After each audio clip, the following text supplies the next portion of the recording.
ఇంకా అక్కడైతే దీపాలన్నీ వెలిగించేసామండి నేను మా బావగారోళ్ళం.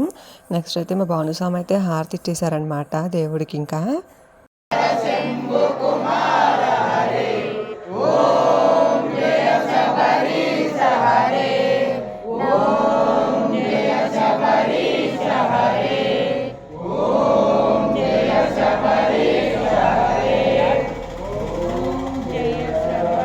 ఇంకా హారతి అయితే ఇచ్చేసారండి. నెక్స్ట్ అయితే దేవుడికి దండం పెట్టేసుకున్నాం అనమాట.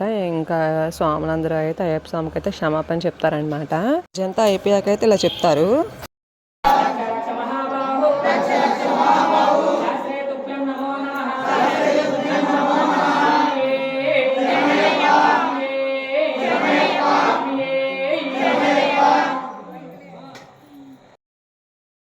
దేవుడు క్షమాపణ చెప్పేసిన తర్వాత అయితే ఇక్కడ దాకా అయితే పూజ అయితే కంప్లీట్ అయిపోయిందండి. వీడియో నచ్చితే ప్లీజ్ లైక్, షేర్, సబ్స్క్రైబ్.